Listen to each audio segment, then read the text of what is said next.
ओम नमो भगवते वासुदेवाय नमः। आपके अपने YouTube चैनल जय मां कंजक में आपका बहुत बहुत स्वागत है। भगवान लक्ष्मी नारायण की कृपा आप और आपके परिवार पर सदा सर्वदा बनी रहे। आज की वीडियो में हम मार्गशीर्ष अघन मास महात्म्य का कथा अध्याय 12 आपके सामने प्रस्तुत करने जा रहे हैं।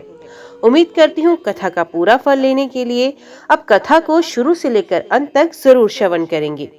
ओम नमो भगवते वासुदेवाय नमः।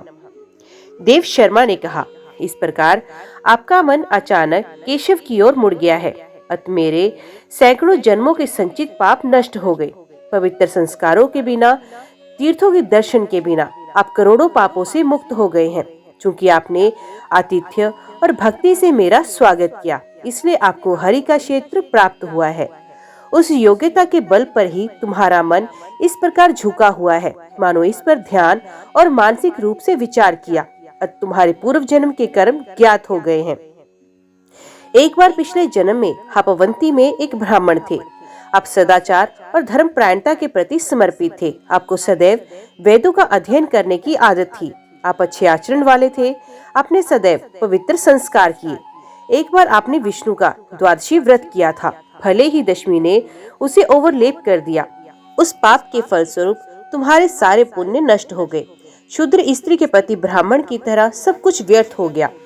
आपने 1000 वर्षों तक नरकों की यातनाएं सही। अत बहुत काल तक तुम्हारे द्वारा अनेक पाप कर्म किए गए। पुण्यात्मा विष्णु की तिथि दशमी के साथ व्याप्त होने पर भी आपने मनाई थी, इसलिए आपका जन्म शूद्र के रूप में हुआ। आपका मन पाप कर्मों की ओर चला गया। जो मन दशमी अधिव्यापक द्वादशी से अपवित्र हो जाता है, वे सदाचार और धर्म प्रायणता में रुचि नहीं रखता। हे प्रिय, आपकी पुत्री का पुत्र विदर्भ नगर में है। उन्होंने ही हरि का एकादशी व्रत किया। अखंड एकादशी व्रत का पुण्य उनके द्वारा दिया गया था। अतः आपका मन पुण्य की ओर गया और पाप नष्ट हो गए। उस समय उस पुण्य की शक्ति के साथ साथ एकादशी व्रत की शक्ति से यम ने अतिव्यापी दशमी के पाप को माफ कर दिया था। 10,000 जन्मों के दौरान किए गए सभी पाप और इस जन्म के पाप सब स्वयं यम ने मिटा दिए हैं। जब वे दोनों इस प्रकार बातचीत कर रहे थे, तब विश्वक्सेन वहां आए। हे जाति में सबसे छोटे, आपका स्वागत है। हे जनार्दन, तुमसे प्रसन्न हूँ। ब्राह्मण के प्रति आपके आतिथ्य के परिणाम स्वरूप आपका पाप नष्ट हो गया है। हे शूद्र, एकादशी व्रत के परिणाम स्वरूप दूसरे द्वारा अर्पित किए गए पुण्य से दशमी के अतिव्यापी होने के कारण आपका पाप नष्ट हो गया है। व्रत करने के बाद आपके पोते ने आपको इसका पुण्य अर्पित किया, इसलिए तुम्हें छुटकारा मिल गया है। हे अत्यंत भाग्यशाली, अपनी पत्नी सहित इस गरुड़ पर चलो। इस प्रकार कहने के बाद आपको देवों के भगवान द्वारा हवाई रथ पर बिठाया गया। वहां से आप अपने शुद्धत्व के कारण स्वर्ग में गए। हे श्रेष्ठ राजा, देव शर्मा ब्राह्मण महान तीर्थ प्रयाग गए। इस प्रकार जो कुछ आपने पूछा था, वे सब आपको बता दिया गया। अखंड एकादशी के पुण्य के साथ साथ आतिथ्य सत्कार के फलस्वरूप तुम्हें ये पत्नी विष्णु भक्ति से युक्त तथा राज्य प्राप्त हुआ, जिसमें सभी शत्रु मारे गए हैं। राजा ने कहा, हे ब्राह्मण, विष्णु को प्रसन्न करने के लिए मुझे अखंड एकादशी की विधि बताएं। ये आपका कर्तव्य है कि आप मुझे अपना अनुग्रह प्रदान करें। ऋषि ने कहा, हे राजाओं में व्याघ्र, एकादशी की उत्तम विधि सुनो। ये बात पहले भगवान विष्णु ने नारद को सुनाई थी, वे मैं तुम्हें सुनाता हूँ। मैं उस शानदार उद्यापन संस्कार का वर्णन करूंगा। इस उत्तम व्रत अखंड एकादशी के व्रत को मार्गशीर्ष और अन्य महीनों द्वादशी के दिन हे मनुष्य में श्रेष्ठ किया जाना चाहिए। दशमी के दिन इसे नक्त भोजन करना चाहिए। उसे एकादशी के दिन उपवास करना चाहिए। द्वादशी के दिन उसे एक समय भोजन करना चाहिए। इसे अखंड कहा जाता है। नक्ता शब्द से हमारा तात्पर्य दिन के 8वें भाग से है। जब सूर्य अत्यंत मंद हो जाता है, भोजन तभी किया जाता है, रात्रि में नहीं। जो विष्णु का भक्त है, उसे दशमी के दिन निम्नलिखित 10 से बचना चाहिए। बाल धेतु के बर्तन, मांस, मसूर की दाल, कनक, कोद्रवस नामक अनाज, साग, शहद, अन्य पुरुषों का भोजन, बाद का भोजन और संभोग। ये प्रक्रिया दशमी के दिन के लिए है। एकादशी का व्रत सुने। विष्णु के भक्त को एकादशी के दिन इस 10 से बचना चाहिए। बार बार पानी पीना, हिंसा करना, अशुद्ध आदतें, असत्य, पान के पत्ते चबाना, दांत साफ करने के लिए टहनियाँ, दिन में सोना और संभोग करना, पासा का खेल खेलना, सोना रात्रि के समय तथा गिरे हुए व्यक्तियों से बचना। हे केशव, आज मैं अपनी पत्नी का आनंद नहीं लूंगा, मैं आज भोजन नहीं करूंगा। हे देवराज, आपकी प्रसन्नता के लिए मैं दिन रात संयम बनाए रखूंगा। वे इस मंत्र को दोहराएगा। इंद्र के सो जाने से दुख और कलेश होता है। भोजन और संभोग पर संयम है। भोजन के कण दांतों के बीच की जगह में चिपक सकते हैं। क्षमा करें हे पुरुषोत्तम। उपवास शब्द की व्याख्या आमतौर पर उपवास के रूप में की जाती है, लेकिन वास्तव में इसका मतलब ये है कि वे पापों से बच गया है और उसका निवास अच्छे गुणों के साथ यानी उसका पालन करता है। इसका अर्थ शरीर का सूख जाना नहीं समझना चाहिए। विष्णु के भक्त को द्वादशी के दिन पहले बताई गई 10 चीजों के साथ साथ पारण और मधु से भी बचना चाहिए। उसे मर्दाना आदि से भी बचना चाहिए। वे इस मंत्र को दोहराएंगे। आज मैं पुण्यदायी और पवित्र द्वादशी का व्रत कर रहा हूँ। ये पवित्र और पापों का नाश करने वाला है। मैं अपना उपवास तोड़ दूंगा। हे गरुड़ प्रतीक भगवान, प्रसन्न हो। विष्णु को प्रसन्न करने के लिए मैंने संयम और अनुष्ठान का सहारा लिया है। आपकी कृपा से मैं आज एक श्रेष्ठ ब्राह्मण को भोजन कराऊंगा। ये वर्ष पूरा होने तक इसी रीति से पवित्र संस्कार करता रहे। जब 1 वर्ष पूरा हो जाए तो बुद्धिमान भक्त को उद्यापन कर देना चाहिए। ये याद रखना चाहिए कि व्रत का उद्यापन आरंभ, मध्य और अंत में भी होता है। जो उद्यापन नहीं करेगा वे अंधा और कोढ़ी होएगा। इसलिए भक्त को अपनी क्षमता और संपन्नता के अनुसार ही उद्यापन करना चाहिए। ये मार्गशीर्ष महीने के शुक्ल पक्ष में 12 ब्राह्मणों को आमंत्रित करने के बाद किया जाता है, जो इस प्रक्रिया में विशेषज्ञ है। 13वां व्यक्ति आचार्य होना चाहिए, जो निषेधाज्ञा का विशेषज्ञ भी हो। उन्हें अपनी पत्नी सहित आमंत्रित किया जाना चाहिए। व्रत के प्रायोजक को पवित्र स्नान कराना चाहिए, शुद्ध होना चाहिए, उसमें विश्वास होना चाहिए, उसे अपनी इंद्रियों पर विजय प्राप्त करनी चाहिए। उनके पैर धोकर और उन्हें अर्घ्य, वस्त्र आदि देकर आचार्य और अन्य लोगों का विधिवत सम्मान करना चाहिए। फिर आचार्य शानदार रंगीन पाउडर के साथ चक्र, कमल या सर्वतोभद्र के आकार का एक रहस्यमय चित्र बनाते हैं। वह वहाँ सफेद कपड़े से ढका हुआ एक बर्तन रखता है। वे कपूर और काले घृत की लकड़ी से सुगंधित जल से भरा होना चाहिए। बर्तन में 5 कीमती पत्थर और 5 कोमल अंकुर डाले जाते हैं। तांबे के लोटे की लाल कपड़े से लपेटा जाता है और उसके चारों ओर फूलों की माला भी चढ़ाई जाती है। इसके बाद उसे मंडला पर रखा जाता है। इसके ऊपर लक्ष्मी नारायण की मूर्ति रखनी चाहिए। हे राजन, मूर्ति एक कर्ष वजन के सोने की बनी होनी चाहिए। इसमें वाहन और हथियार होने चाहिए। ऊंचाई 4 अंगुल होनी चाहिए या फिर इसे अपनी क्षमता के अनुसार बनाया जा सकता है, लेकिन इसमें कोई वित्तीय धोखाधड़ी शामिल नहीं होनी चाहिए। फिर मूर्ति को मंडल में स्थापित करना चाहिए। व्रत को खंड रखने के लिए सभी 12 मुनियों के अधिपति की पूजा करनी चाहिए। मंडल के पूर्व में आचार्य को एक शानदार और शुभ शंख स्थापित करना चाहिए। हे पांचजन्य, पहले आप समुद्र से पैदा हुए थे और विष्णु ने अपने हाथ में धारण किया था। आपकी रचना सभी देवताओं ने की है, आपको प्रणाम। इसके बाद उसे मंडल के उत्तर में वेदी के रूप में एक ऊंची भूमि बनानी चाहिए। संकल्प के अनुष्ठान के बाद वेदों में वर्णित वैष्णव मंत्रों के साथ हवन अर्पित करना चाहिए। उसे विष्णु को अपने स्थान पर स्थापित करना चाहिए।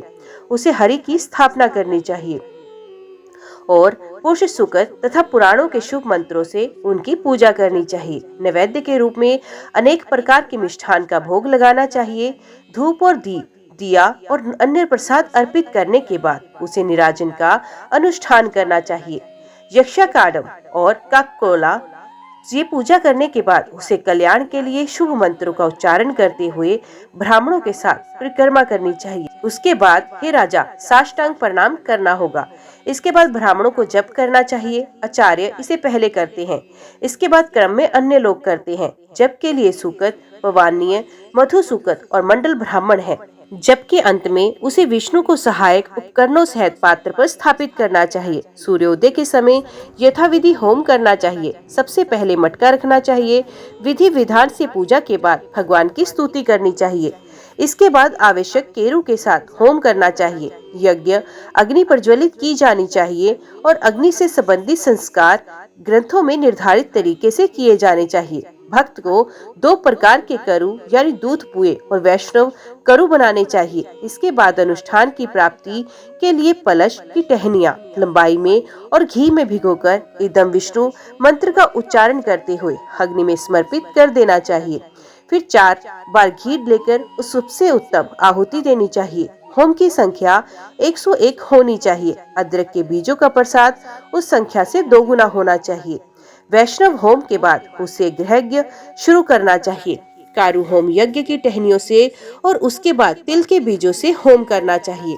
दोनों अवसरों पर स्वस्तिक वाचना का पाठ करना चाहिए। इसके बाद भक्त को ऋत्विकों को गाय आदि धन का दान देना चाहिए। भगवान की प्रसन्नता के लिए आदेश के अनुसार ब्राह्मणों को उपहार दिए जाते हैं। एक दुधारू गाय और या एक शानदार बैल भी चढ़ाया जाना चाहिए। इसके बाद ब्राह्मणों को 13 पद दिए जाने चाहिए। उसे आचार्य और उनकी पत्नी को वस्त्र देकर संतुष्ट करना चाहिए। उन्हें महान उपहारों से संतुष्ट करने के बाद उन्हें अनुयायियों को भी संतुष्ट करना चाहिए और पानी से भरे कपड़े से लपेटे हुए 25 बर्तन समर्पित करने चाहिए। जब उपवास तोड़ना किया जाता है तो उसे रात में अधिक उपहार देना चाहिए। स्वजनों को उनकी पसंद का भोजन देना चाहिए। फिर उसे मौद्रिक उपहारों के साथ पूरा बर्तन आचार्य को देना चाहिए। पूरा घड़ा चढ़ाने से कार्य सिद्ध होते हैं। उसे उपवास व्रत के साथ साथ तीर्थ में स्नान का भी लाभ प्राप्त होता है। उन्होंने ब्राह्मणों से बातचीत की, इसलिए उसे इसका पूरा लाभ मिलेगा। यदि उसने पहले ही एकादशी व्रत कर लिया है लेकिन उसके पास घर में पर्याप्त धन नहीं है तो उद्यापन और अन्य संस्कार अपनी क्षमता के अनुसार ही करने चाहिए।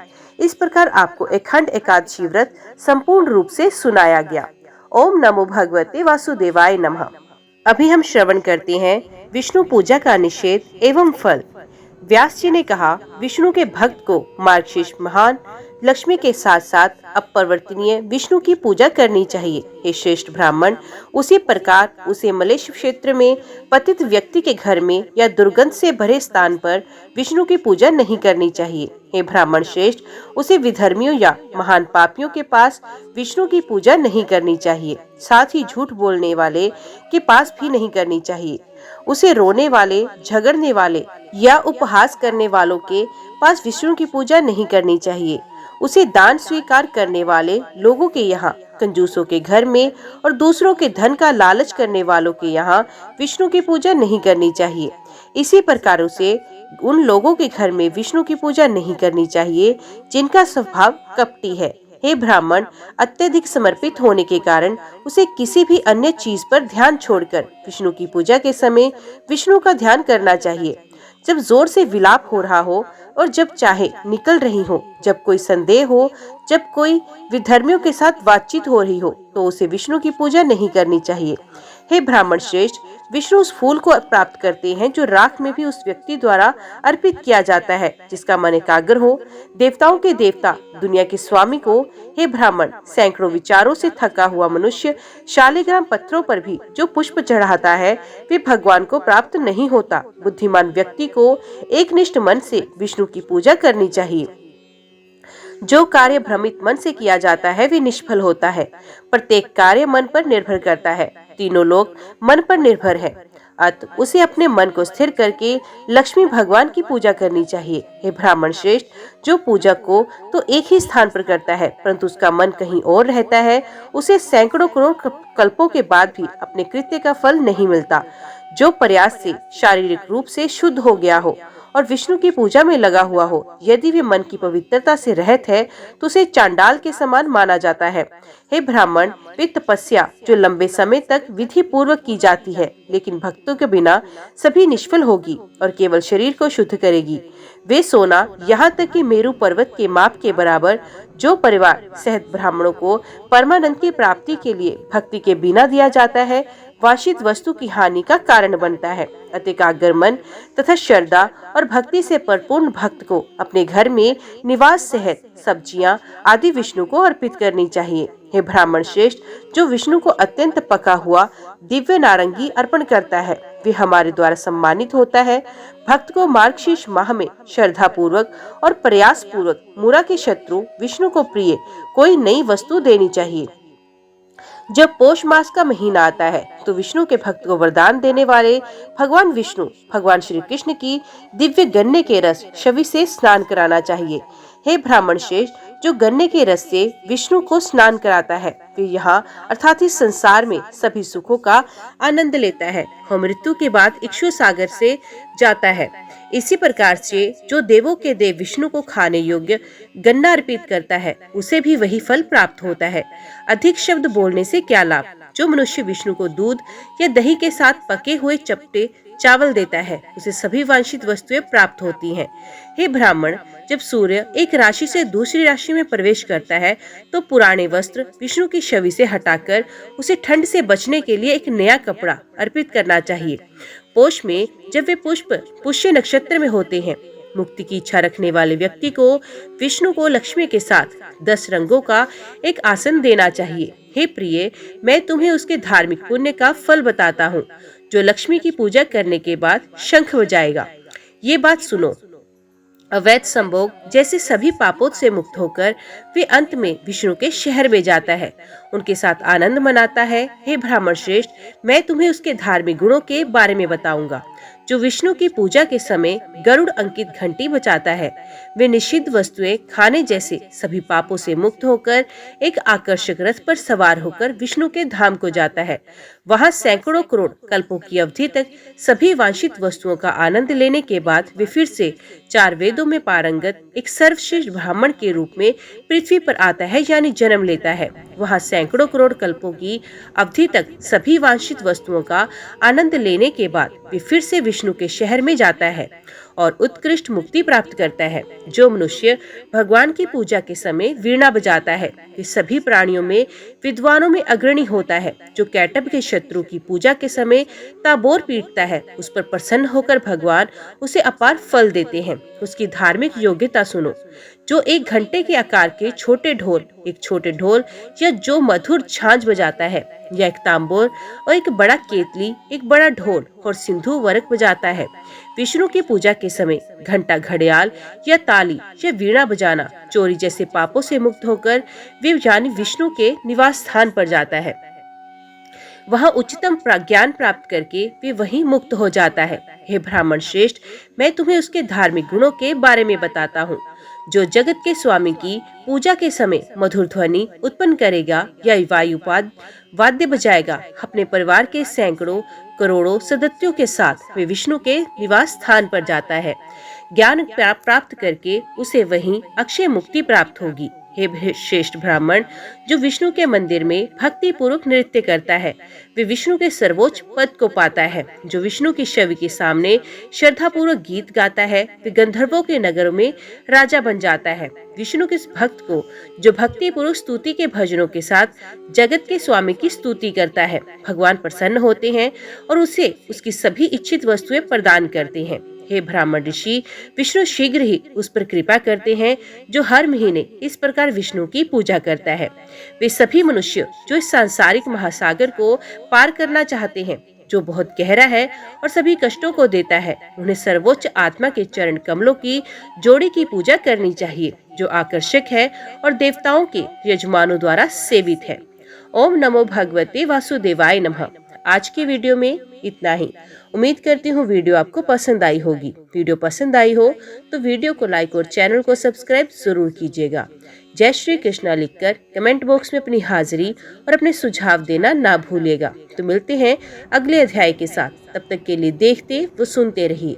जय मां कंजक, जय माता दी।